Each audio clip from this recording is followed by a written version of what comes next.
Reception हुआ, सब आए, वीआईपीज वगैरह सब आए, और फिर वो भी बवाल मचा कि घूंघट ओढ़ा था। हम घूंघट को लेके जब रिसेप्शन हो रहा था तो हमने बोला था उनसे कि देखिए आप ये वाइफ का ही मेरे डिसीजन था कि हमको घूंघट में, क्योंकि उनका कहना था कि बचपन का शौक है मेरा कि हर लड़की का सपना होता है कि वो दुल्हन बने तो घूंघट। तो हम समझाएं उनको, अब कोई कितना ही समझाएंगे, लेकिन वो जिद पे अड़ी थी कि नहीं हमको ऐसे ही रहना है। तो हम कहे ठीक है भाई चलिए। शादी हुई आपकी पिछले हफ्ते, यार ये सीक्रेसी की बात बताइए, किसी को पता ही नहीं था कि आपने सीक्रेटली शादी की और उसके बाद धूमधाम से रिसेप्शन किया। ये सीक्रेसी की बात बताइए, क्यों और कैसे? अब मम्मी पापा का पसंद था और उन लोगों ने डेट डिसाइड कर दिया। पसंद अरेंज मैरिज था आपका? हाँ। अच्छा। तो हम लोग को तो मतलब मम्मी डिसाइड कर दी डेट। अब सब चीज़ शेड्यूल था। तब तक इधर से हमारी बदनसीबी की पाकिस्तान जैसा पड़ोसी मिला हुआ है। किसी को क्या पता, कोई भी चीज़ें काफ़ी पहले से शेड्यूल रहती है। इधर ये किया, यहाँ पे तो हमारा था कि भाई सबसे पहले राष्ट्र होना चाहिए, this is not right time. लेकिन क्या होता है कि कोई चीज़ें पहले से डेट हो जाती हैं, फिक्स चीज़ें, तो उसको भी पीछे हटना थोड़ा सा अटपटा लगता है। तो उसी बीच में चुपचाप से कर लिए थे हम लोग। हालांकि पहले से था कि मतलब एकदम सादगी से करना है, बाद में रिसेप्शन दे देना है।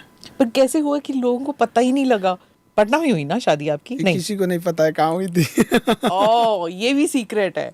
मतलब ये तो वो नूर खान एयरवेज वाली बात हो गई, किसी को पता ही नहीं कि क्या हो रहा है, क्या रखा हुआ है। तो अभी देखिए नीट का पेपर लीक हो जाता है, बीपीएससी का पेपर लीक हो जाता है। हमको ये नहीं समझ में आता, मेरी शादी लीक नहीं हुई, इनका पेपर कैसे लीक हो जाता है? शादी में तो उतने लोग होते हैं। आपको आउटसोर्स करना चाहिए था ना खान अकेडमी को।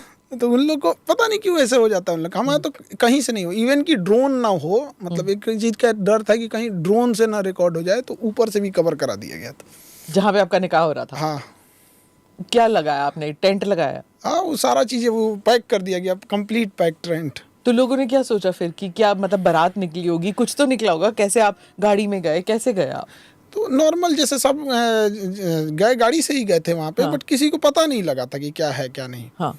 इवन जिसका जगह था ना, जिसकी प्रीमिसेस हम लोग यूज़ कर रहे थे, उन्हें भी नहीं पता था। निकाह के बाद पता चला कि यहाँ खान सर का निकाह हुआ है। ओह।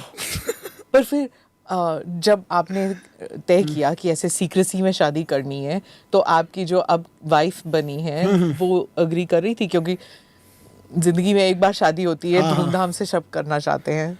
हाँ, ये इस मामले में तो हम मतलब ठीक है, लकी मानते हैं, क्योंकि जो चीज़ बोले उसमें वो एग्री हो गए कि नहीं ठीक है, प्राइवेसी के हिसाब से, सिक्रेसी के हिसाब से करना चाहिए। और उनका भी कहना था कि नहीं, अभी चूँकि युद्ध का समय चल रहा है, देश में हुआ है, और इस समय सबसे ज़्यादा ज़रूरत देश पे फोकस्ड होनी चाहिए इंसान की, तो ये चीज़ें उचित नहीं है। तो हम लोग तो इसी था। फिर हम लोग को लगा कि युद्ध अब हो जाए, कब हो जाए, इसलिए हम लोग ने रिसेप्शन को छोड़ ही दिए थे लोग कि भाई रिसेप्शन जब होगा देखा जाए, युद्ध बाद होगा रिसेप्शन। बट इधर देखे कि युद्ध का प्लान ही नहीं है इन लोगों का। तो बच्चों को नहीं बताया आपने? किसी को नहीं पता था? किसी को नहीं पता था। आपने छुट्टी कितने दिन की ली? छुट्टी नहीं ली। फिर तो रिसेप्शन, जिस दिन रिसेप्शन था उस दिन भी क्लास था, शाम में रिसेप्शन था, सुबह क्लास था। छुट्टी नहीं ली आपने? अच्छा, नोबडी नोज कि आपकी वाइफ का पूरा नाम क्या है, क्या करती हैं, क्या बता सकते हैं? नहीं मैम, थोड़ा सा इसको नहीं बताया, क्योंकि किसी भी लेडीज़ का अपना एक आइडेंटिटी होता है। वो अपना काम अच्छे से करें, अपने ऑफिस में जाएं, अब उनके काम के बदौलत लोग उन्हें जाने, न कि इस वजह से कोई जाने कि खान सर की वाइफ है। तो ये एक पर्सन, किसी का भी अपनी मेहनत से कमाई हुई कोई चीज़ें होती है, मेहनत से पहुंचा हुआ मुकाम होता है, तो उसमें किसी को भी अच्छा लगता है। किसी दूसरे का नाम जब जोड़ दिया जाता है तो अच्छा नहीं लगता है। कल को फिर कोई कहेगा कि आप यहाँ पहुँची इसलिए कि आप इनकी वाइफ हैं। तो हमें लगता है कि इंडिविजुअलिटी अच्छी रहनी चाहिए किसी की भी। पर शादी का मतलब ये नहीं होता कि दो इंडिविजुअल्स एक साथ हो जाते हैं तो फिर ज़िंदगी एक साथ बितानी है, तो दोनों के जो प्लस एंड माइनस आ जाते हैं ना एक दूसरे के? नहीं, हाँ, वो तो होते हैं, तो पर्सनल लाइफ में होते रहते हैं सब में एकदम। हम अपने टीचिंग में हम हैं, वो अपने काम में हैं, हम उनमें इंटरफेयर नहीं करते। हमने जहाँ हम दोनों की ज़रूरत रहती है एक दूसरे के साथ रहते हैं। हाँ। और रिसेप्शन हुआ, सब आए, वीआईपीज वगैरह सब आए, और फिर वो भी बवाल मचा कि घूंघट ओढ़ा था आपकी वाइफ ने, और फिर किसी ने घूंघट को हल्का सा ऊपर किया तो फिर सबने कहा कि देखो देखो देखो, खान सर जो है विमेन इमेंसिपेशन की बात करते हैं, विमेन राइट की बात करते हैं, और घूंघट ओढ़ा हुआ है। तो मैम ये हम घूंघट को लेके जब रिसेप्शन हो रहा था तो हमने बोला था उनसे कि देखिए आप ये वाइफ का ही मेरे डिसीजन था कि हमको घूंघट में, क्योंकि उनका कहना था कि बचपन का शौक़ है मेरा कि हर लड़की का सपना होता है कि वो दुल्हन बने तो घूंघट, उतने भीड़ में घूंघट दुल्हन की अलग पहचान क्या होती है, क्योंकि रिसेप्शन में तो सब सज धज के आए होते हैं, तो दुल्हन की पहचान क्या, हम कहें कि लोग फिर हमको बोलेंगे। तो कहें कि नहीं नहीं मेरे बचपन का शौक़ है हमारा ये घूंघट। तो हम समझाएं उनको, अब कोई कितना ही समझाएंगे, लेकिन वो जिद पे अड़ी थी कि नहीं हमको ऐसे ही रहना है। तो हम कहे ठीक है भाई चलिए, तो लेकिन हम बोले थे। आपको बुरा लगा जब लोगों ने ऐसे बोला कि नहीं? अब लोगों के हिसाब से देखिए, एक हम लोग गांव से आए हैं तो हमारे गांव में एक कल्चर होता है, हम गांव नहीं छोड़ सकते हैं। शहर में आने का मतलब हम गांव नहीं छोड़ सकते, तो हमारे यहाँ गांव का कल्चर होता है, मुंह दिखाई के लिए नेक दिया जाता है।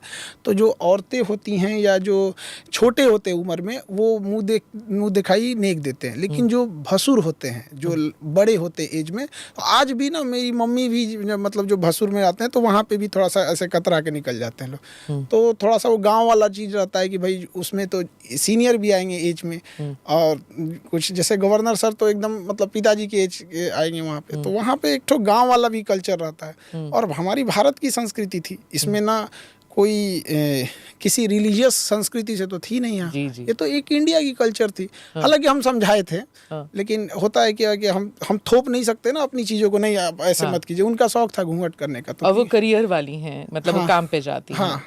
ये नहीं तो काम पे क्या हम घूंघट लगा के थोड़ी जाते हैं। रसोई कौन संभालता है, आप कि दोनों साथ में? हमें खाना बनाने नहीं आता है, मम्मी और वो। अच्छा, हाँ साथ में रहती है ना आपकी माँ। अच्छा, दैट्स नाइस। और पर आपका जो रिसेप्शन था, सब वीआईपीज आए हुए थे, सब साथ में खड़े थे, और अलग अलग पार्टियों से भी लोग आए थे, पॉलिटिकल पार्टीज जो थे वो तेजस्वी भी थे और बाकी लोग भी थे, तो सेलिब्रिटी हो गए आप। तो हम तो एक शिक्षक हैं, अब हमको मतलब इंसान को थोड़ी समझ में आता है कि हम तो शुरू से ही एक पढ़ाने का काम किए, और जो भी रहा कोई टॉपिक है, कोई इशू है, तो उस पर बताते रहते हैं यहाँ पे। हाँ, रिश्ते सबसे रहते हैं और सबको कोशिश किए बुलाने के लिए। अब एक हफ्ता पहले ही हमने सबको लगभग प्राइवेसी मेंटेन करने के लिए लास्ट के एक हफ्ते हमने बुलाया था। तो आई थिंक कि कुछ लोग छूट भी गए होंगे, अक्सर हो जाता है, कई बार घर के बगल का आदमी छूट जाता है, नाराज हो गए, तो कुछ लोग की नाराजगी आई, तो और कुछ लोग होता है, ये ह्यूमन एरर हो जाता है। इतने भीड़ में 10,000 लोगों को जब आप बुलाएंगे तो कोई ना कोई तो हो जाता है। पर ये ट्यूशन में भी होता है ना कि अगर आप किसी स्टूडेंट को ना लें अपने क्लास में, या फिर कोई बाहुबली आके कहे कि मेरे बच्चे को ज़्यादा टाइम दो, वक्त दो, इसको ज़्यादा पढ़ाओ, प्राइवेट ले लो इसका अलग से, ये भी तो होता होगा ना आपके साथ? ये स्कूलिंग लाइफ में होता है, स्कूलिंग इसमें, कोचिंग उसमें नहीं होता है। कोचिंग में दबंगई चलती है कि मेरा बच्चा आके गुंडई करेगा, आप कुछ नहीं बोल सकते हैं, ये वाला होता है। तो हम कहें कि गुंडई करेगा तो गुंडई हम भी करेंगे। मेरा क्लास है, हमसे ज़्यादा गुंडई कौन करेगा? तो इसलिए पहले होता था बहुत, तो अब तो धीरे धीरे हमें भी समझ में आ गया कि ये मतलब ज़्यादा उस लेवल के नहीं है, थूर देंगे तो ये भी शांत हो जाएंगे लोग। तो फिर ये बोलते हैं कि फ्रंट बेंच पे बैठेगा, पीछे नहीं बैठेगा मेरा बच्चा। हाँ। ये सब गाड़ी में आएगा, वो गाड़ी उड़ी में तो आते रहते हैं, थोड़ा धमकाते रहते हैं। तो शुरू में ना हमको लगा था, ये जब स्टार्टिंग किए थे तो बहुत सारे लोग ऐसे धमकी देंगे कि मैं यहाँ करूँगा। हमें लगता था कि ये लोग बहुत बड़े घर से आते हैं, पर एक बार आदमी एक लेवल तक बर्दाश्त करता है, बर्दाश्त करते करते जब उब गए ना, तो इन लोग को धोना चालू किया। हम लोग भी बदमाशी करते तो हम लोग भी थूर देते थे। फिर केस वगैरह करके जब घर गए लोग, तो इनके घर खाने को नहीं था। मतलब वहाँ पर घर में खाने को ठीक नहीं है, बाप फटा चप्पल पे घूम रहा है, और घर में एक सेकेंड हैंड साइकिल है, पटना में आके धुआं कर देंगे, ये कर देंगे, वो कर देंगे, मतलब इस लेवल की चीज़ें हैं वहाँ। पर फिर भी तमंचा लेके घूमेंगे, भाड़ा पे चलाने की भी क्षमता नहीं है। तो उब गए हम लोग ये सब चीज़ें देख के। अब कोई तमंचा लेके आता तो जिसे लगता है रुमाल लेके आया है। सबके पास होता है। पर क्या अभी ऐसे होता है? हाँ, होता रहता है। जंगल राज जो कहते थे लालू जी के वक्त का, सबने सुना कि वो सब खत्म हो गया था, सिर्फ कुछ इलाकों में है। पटना में भी है अभी भी? नहीं, अब तो पटना ये सब चीज़ें बहुत कम हो गई हैं, लेकिन मन बढ़ई जो है ना वो बहुत ज़्यादा है। मतलब थोड़ा सा कुछ होगा कि ऐसा भाषा मतलब बोलूँगा ना, एक हम आपको बताते हैं, हम रात को 11 बजा था तो कोचिंग वगैरह सब क्लोज करके हम लोग टहल रहे थे। बट एक ना वो रिक्शा वाला जा रहा था, उसके बगल से एक तेज स्कॉर्पियो वाली गई, साइकिल था या रिक्शा था उसका हमको ध्यान नहीं है, वो गिर गया बेचारा, तेज स्कॉर्पियो से गया। हम लोग उठाएं उसको सिंपैथी के नाम पे कि बेचारा को कोई चोट तो नहीं लगा वहाँ पे, उसको चोट नहीं लगा था, वो गिर गया था। उठ के कह रहा है कि मेरा आदमी इसको उठा लेगा, मतलब वो उसको बोला कि तू उठ जा भाई, पहले तू उठ जा, क्या मेरा आदमी इसको उठा लेगा, धुआं धुआं कर देंगे इसको मार के। जानता नहीं मैं कौन जानता हूँ। नहीं होंगे तू अपना वो सेकंड दिल्ली से गया होगा सर। ये तो हुए दिल्ली की बातें होती है कि हाँ तुम जानते नहीं हो हम कौन है, हमारा बाप कौन है। ये चीज़ें बहुत ख़राब होती है। हाँ। एक जो एटिकेट्स हैं ये चीज़ें, इससे क्या होता है ना कि किसी भी जगह का बिजनेस ख़राब होता है। और कहीं पे अगर बिजनेस खराब हुआ तो वो स्टेट या वो जगह आगे नहीं जा सकता। बिजनेसमैन एक ऐसे चीज़ होते हैं ना जो दूसरे को रोजगार देते हैं, दूसरे से कुछ नहीं मांगते हैं। और जगह अगर ये बिजनेस डिस्टर्ब हो जाता है तो सारे लोग डिस्टर्ब हो जाते हैं। आप ये कह रहे हैं इस वक्त हिंदुस्तान में बिजनेसमैन को गालियां ही पड़ती है ना, जो बड़े उद्योगपति हैं, कि ये है ना। अब भारत में ना हर इंसान अमीर बनना चाहता है, लेकिन जो अमीर बन जाता है लोग उससे नफरत करने लगते हैं। हाँ। पता नहीं क्यों। और कामयाब, मतलब हर इंसान तो मेहनत ही करना चाहता है यहाँ पे। तो कुछ लोग हैं जो गलत तरीकों से पैसे कमा लिए, वो गलत है। बट जो ईमानदारी से काम कर रहा है उसके लिए कोई जगह नहीं है यहाँ पे। अगर किसी ने करोड़ों टैक्स दिए हों और अगर वो एक छोटी सी दवा के लिए अगर मर जाएगा तो कोई उसे पूछने नहीं आएगा। गवर्नमेंट हॉस्पिटल में इलाज कराने के लिए कलेजा चाहिए होता है। गवर्नमेंट स्कूल में अपने बच्चों को एडमिशन कराने के लिए बहुत कलेजा चाहिए होता है, ताकि हम अपने आँखों से देख रहे होते हैं क्या हो रहा है क्या नहीं। हम भी कुछ दिन पहले, आई थिंक कि दिसंबर की बात है, बीपीएससी को लेके प्रोटेस्ट चल रहे थे, तो वहाँ कुछ बच्चे बीमार पड़ गए थे, तो उनको हॉस्पिटल में एडमिट थे, कई दिन से वो खाना नहीं खाए। तो हम लोग जब देखने गए वहाँ पे, तो उनको जो बेड पे वो लेटे थे ना, तो उन पे तकिया नहीं था, तो पानी बोतल लगाए हुए थे। हम बोले कि इनको तकिया दे दीजिए, 40 मिनट बाद तकिया आया। 40 मिनट, 1 घंटा को इंतजार करके तकिया लगाने के, मरीज है उसको तकिया नहीं आया। तो ये सारी चीज़ें गड़बड़ होती जा रही हैं यहाँ पे। तो बिजनेस को बढ़ावा नहीं देने का ये किसको, गवर्नमेंट सबको तो रोजगार दे नहीं सकती है, तो एटलीस्ट बिजनेसमैन को दीजिए, वो 10 लोगों को रोजगार देगा। रोजगार की बात जो है उसकी वजह से बिहार में पलायन भी बहुत होता है, और वो बदला नहीं है। वो जो इंडस्ट्री आई नहीं अभी तक बिहार में। देखिए, बिहार को सबसे ज़्यादा बेवकूफ़ बनाया गया, मतलब बिहारियों को सबसे ज़्यादा। जैसे छोटे बच्चों को कैसे आदमी 10 रुपये का चॉकलेट दे के बाबू चंदा मामा दूर के ये देखो यही बेवकूफ़ बनाया गया। बिहारियों को ये कह के बेवकूफ़ बनाया गया कि यहाँ इंडस्ट्रीज़ नहीं है। कौन सा नॉर्वे में इंडस्ट्री लगी हुई है? दुनिया के सबसे खुशहाल देशों में है सब, आइसलैंड में, स्कैंडिनेवियाई देश सबसे खुशहाल है, बट वो इंडस्ट्रियलाइजेशन पे नहीं जा रहे हैं। अरे 12 करोड़ की आबादी है, आप अपने कंजम्पशन बेस्ड इकोनॉमी बना सकते हो। क्या ज़रूरत है आपको अमेरिका को एक्सपोर्ट करने की? वहाँ पे फूल जो आता है बनारस से आता है। भाई साहब, खेती वाले राज्य हो, तुम्हारा फूल बनारस से आ रहा है, बढ़िया मिठाई बनारस से आ रहा है।